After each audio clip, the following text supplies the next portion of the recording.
It's the Willows, of course. The Willows mask the others, but the others are feeling about for us. If we let our minds betray our fear, we're lost utterly." He looked at me with an expression so calm, so determined, so sincere, that I no longer had any doubts as to his sanity. He was as sane as any man ever was.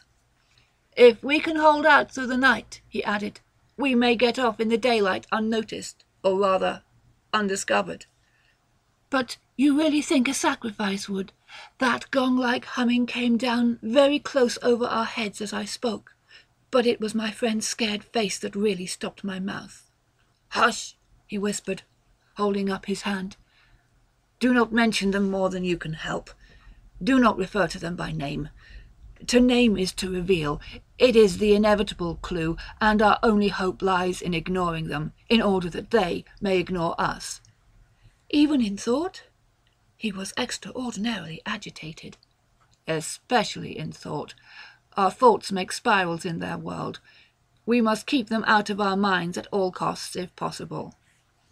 I raked the fire together to prevent the darkness having everything its own way. I never longed for the sun as I longed for it then in the awful blackness of that summer night. "Were you awake at all last night?" he went on suddenly. "I slept badly a little after dawn," I replied evasively, trying to follow his instructions, which I knew instinctively were true. "But the wind, of course." "I know, but the wind won't account for all the noises." "Then you heard it too?" "The multiplying countless little footsteps I heard," he said, adding after a moment's hesitation. "And that other sound?" "You mean above the tent, and the pressing down upon us of something tremendous, gigantic?" He nodded significantly. "It was like the beginning of a sort of inner suffocation," I said. "Partly, yes. It seemed to me that the weight of the atmosphere had been altered, had increased enormously, so that we should have been crushed." "And that," I went on, determined to have it all out, pointing upwards where the gong-like note hummed ceaselessly, rising and falling like the wind. "What do you make of that?" "It's their sound," he whispered gravely. "It's the sound of their world, the humming in their region. The division here is so thin that it leaks through somehow. But if you listen carefully, you'll find it's not above so much as around us. It's in the willows. It's the willows themselves humming, because here the willows have been made symbols of the forces that are against us." I could not follow exactly what he meant by this, yet the thought and idea in my mind were beyond question the thought and idea in his. I realized what he realized, only with less power of analysis than his. It was on the tip of my tongue to tell him at last about my hallucination of the ascending figures and the moving bushes, when he suddenly thrust his face again close into mine across the firelight and began to speak in a very earnest whisper. He amazed me by his calmness and pluck, his apparent control of the situation. This man I had for years deemed unimaginative, stolid. "Now listen," he said. "The only thing for us to do is to go on as though nothing had happened, follow our usual habits, go to bed and so forth. Pretend we feel nothing and notice nothing. It is a question wholly of the mind, and the less we think about them, the better our chance of escape. Above all, don't think, for what you think happens." "All right," I managed to reply, simply breathless with his words and the strangeness of it all. "All right, I'll try, but tell me one more thing first. Tell me, what do you make of those hollows in the ground all about us, those sand funnels?" "No," he cried, forgetting to whisper in his excitement. "I dare not, simply dare not put the thought into words. If you have not guessed, I am glad. Don't try to. They have put it into my mind. Try your hardest to prevent them putting it into yours." He sank his voice again to a whisper before he finished, and I did not press him to explain. There was already just about as much horror in me as I could hold. The conversation came to an end, and we smoked our pipes busily in silence. Then something happened. Something unimportant, apparently, as the way is when the nerves are in a very great state of tension. And this small thing for a brief space gave me an entirely different point of view. I chanced to look down at my sand shoe, the sort we used for the canoe, and something to do with the hole at the toe suddenly recalled to me the London shop where I had bought them, the difficulty the man had in fitting me, and other details of the uninteresting but practical operation. At once in a train followed a wholesome view of the modern sceptical world I was accustomed to move in at home. I thought of roast beef and ale, motor cars, policemen, brass bands, and a dozen other things that proclaimed the soul of ordinariness or utility. The effect was immediate and astonishing even to myself. Psychologically, I suppose, it was simply a sudden and violent reaction after the strain of living in an atmosphere of things that to the normal consciousness must seem impossible and incredible. But whatever the cause, it momentarily lifted the spell from my heart, and left me, for the short space of a minute, feeling free and utterly unafraid. I looked up at my friend opposite. "You damned old pagan," I cried, laughing aloud in his face. "You imaginative idiot! You superstitious idolater! You—" I stopped in the middle, seized anew by the old horror. I tried to smother the sound of my voice as something sacrilegious. The Swede, of course, heard it too, the strange cry overhead in the darkness, and that sudden drop in the air as though something had come nearer. He had turned ashen white under the tan. He stood bolt upright in front of the fire, stiff as a rod, staring at me. "After that," he said in a sort of helpless, frantic way, "we must go. We can't stay now. We must strike camp this very instant and go on, down the river." He was talking, I saw, quite wildly, his words dictated by abject terror, the terror he had resisted so long, but which had caught him at last. "In the dark!" I exclaimed, shaking with fear after my hysterical outburst, but still realizing our position better than he did. "Sheer madness! The river's in flood and we've only got a single paddle. Besides, we only go deeper into their country. There's nothing ahead for 50 miles but willows, willows, willows." He sat down again in a state of semi-collapse.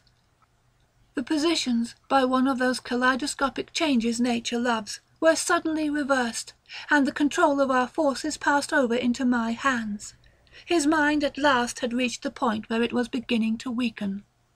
"What on earth possessed you to do such a thing?" he whispered, with the awe of genuine terror in his voice and face. I crossed round to his side of the fire. I took both his hands in mine, kneeling down beside him and looking straight into his frightened eyes. "We'll make one more blaze," I said firmly, "and then turn in for the night. At sunrise we'll be off full speed for Comorn. Now pull yourself together a bit and remember your own advice about not thinking fear." He said no more, and I saw that he would agree and obey. In some measure, too, it was a sort of relief to get up and make an excursion into the darkness for more wood. We kept close together, almost touching, groping among the bushes and along the bank. The humming overhead never ceased, but seemed to me to grow louder as we increased our distance from the fire. It was shivery work.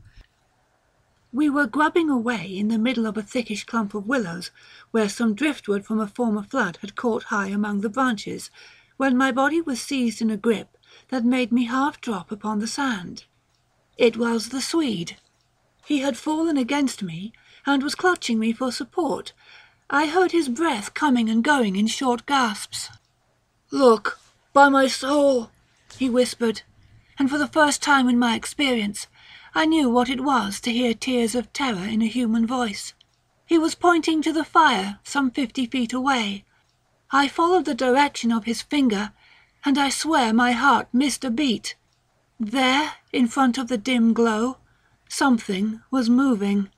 I saw it through a veil that hung before my eyes like the gauze drop curtain at the back of a theatre, hazily a little.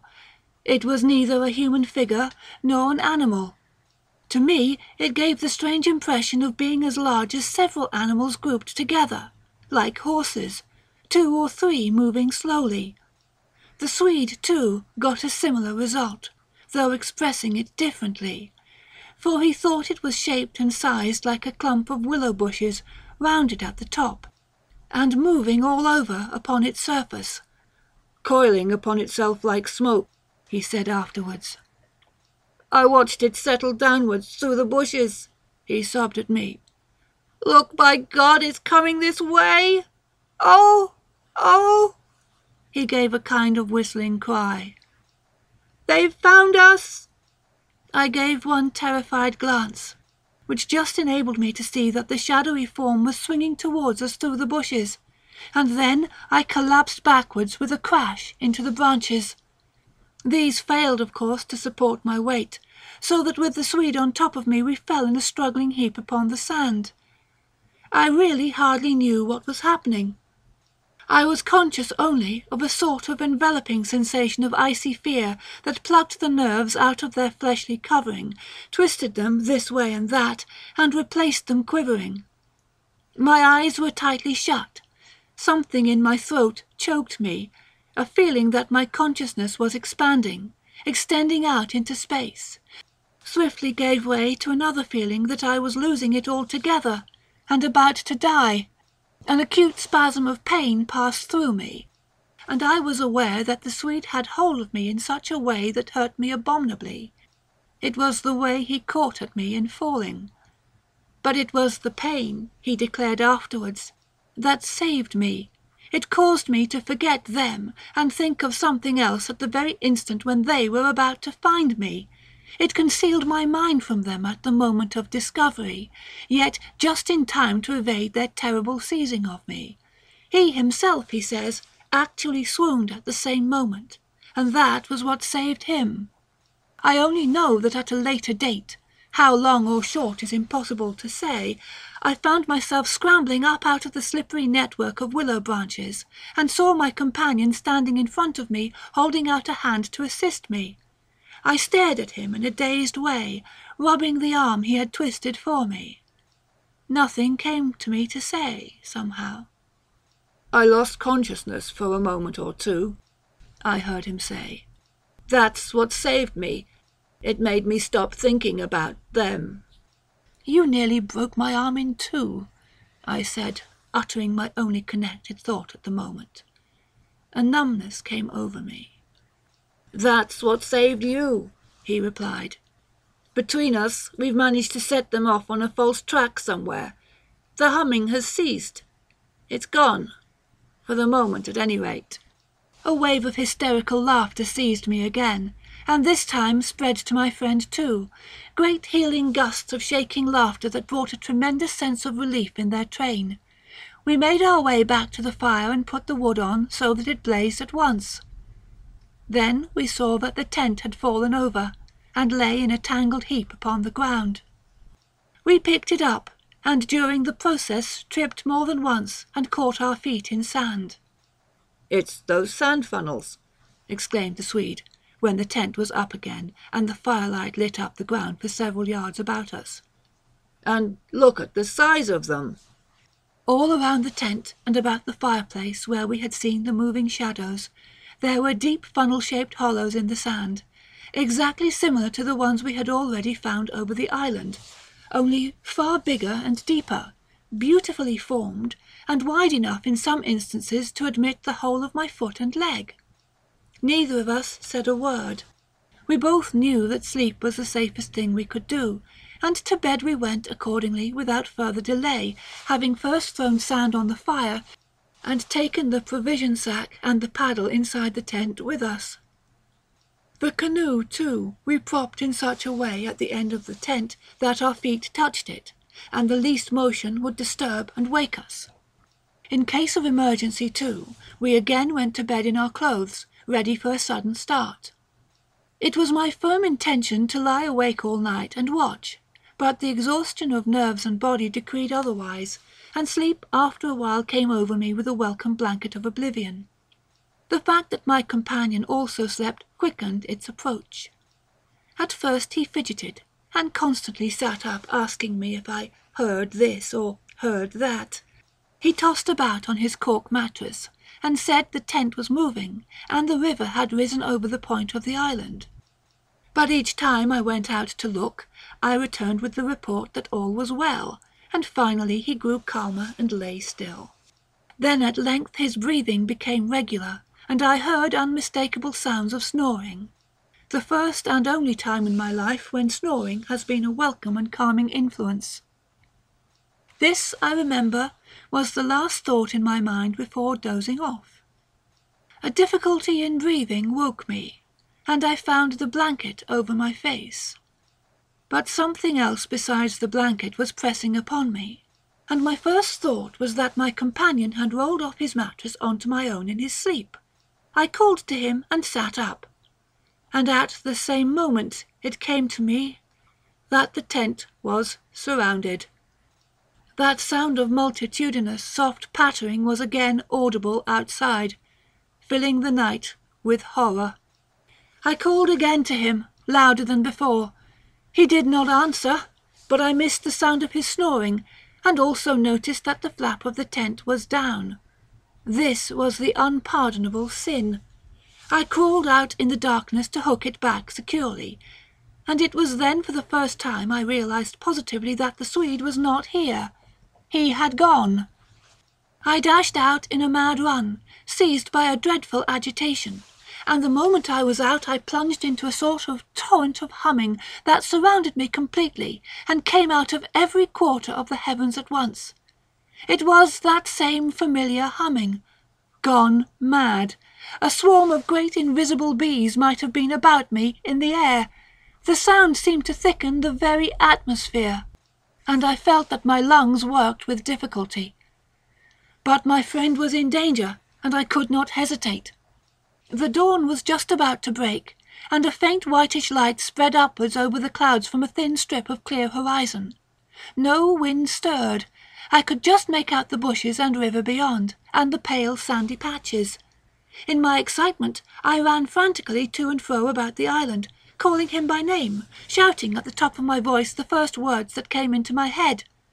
But the willows smothered my voice, and the humming muffled it, so that the sound only travelled a few feet round me. I plunged among the bushes, tripping headlong, tumbling over roots, and scraping my face as I tore this way and that among the preventing branches. Then, quite unexpectedly, I came out upon the island's point, and saw a dark figure outlined between the water and the sky. It was the Swede, and already he had one foot in the river. A moment more and he would have taken the plunge. I threw myself upon him, flinging my arms about his waist and dragging him shorewards with all my strength. Of course he struggled furiously, making a noise all the time, just like that cursed humming, and using the most outlandish phrases in his anger about going inside to them, and taking the way of the water and the wind, and God only knows what more besides, that I tried in vain to recall afterwards, but which only turned me sick with horror and amazement as I listened. But in the end I managed to get him into the comparative safety of the tent, and flung him breathless and cursing upon the mattress, where I held him until the fit had passed. I think the suddenness with which it all went, and he grew calm, coinciding as it did with the equally abrupt cessation of the humming and pattering outside, I think this was almost the strangest part of the whole business, perhaps, for he had just opened his eyes and turned his tired face up to me, so that the dawn threw a pale light upon it through the doorway, and said for all the world, just like a frightened child, "My life, old man, it's my life I owe you. But it's all over now, anyhow. They've found a victim in our place." Then he dropped back upon his blankets and went to sleep literally under my eyes. He simply collapsed and began to snore again as healthily as though nothing had happened and he had never tried to offer his own life as a sacrifice by drowning.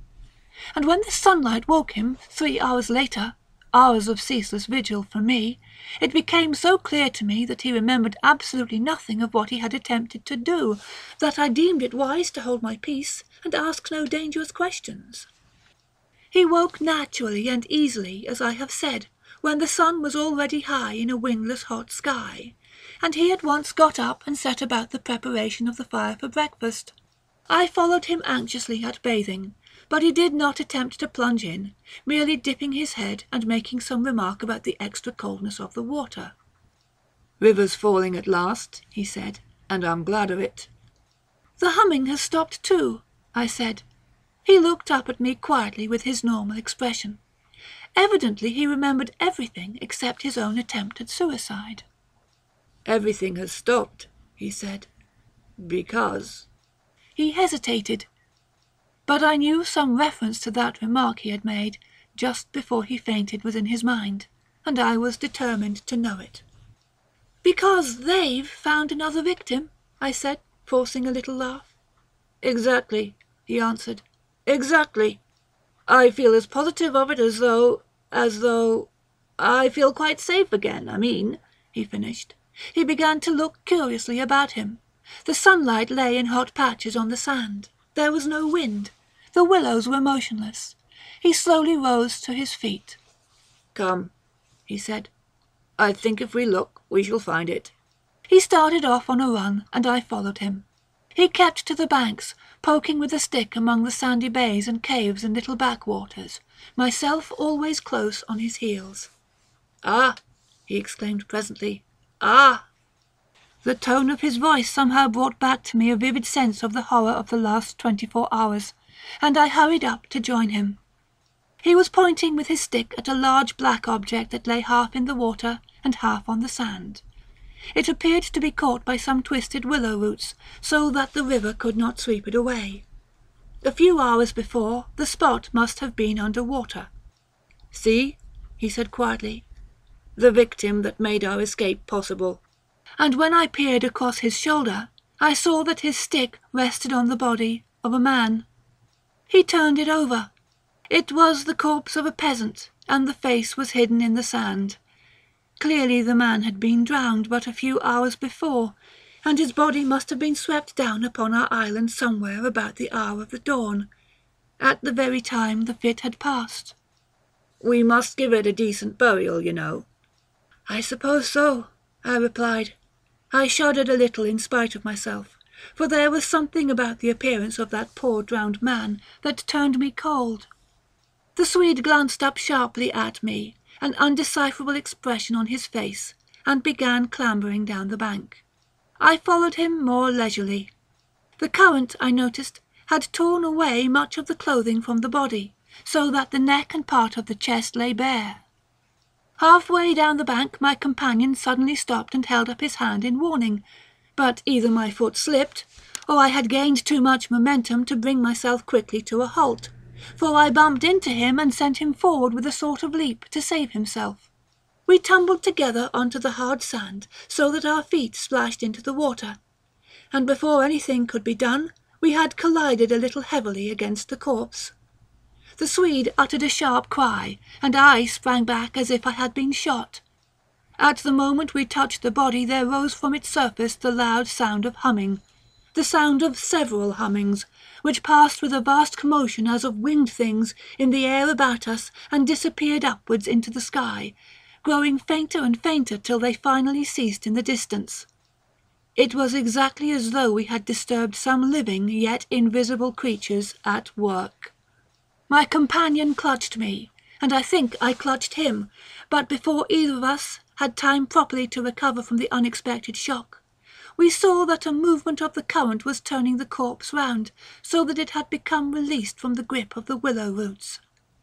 A moment later, it had turned completely over, the dead face uppermost, staring at the sky. It lay on the edge of the main stream. In another moment, it would be swept away. The Swede started to save it, shouting again something I did not catch about a proper burial, and then abruptly dropped upon his knees on the sand and covered his eyes with his hands. I was beside him in an instant. I saw what he had seen. For just as the body swung round to the current, the face and the exposed chest turned full towards us, and showed plainly how the skin and flesh were indented with small hollows, beautifully formed, and exactly similar in shape and kind to the sand funnels that we had found all over the island. "Their mark," I heard my companion mutter under his breath. "Their awful mark." And when I turned my eyes again from his ghastly face to the river, the current had done its work, and the body had been swept away into midstream, and was already beyond our reach and almost out of sight, turning over and over on the waves like an otter.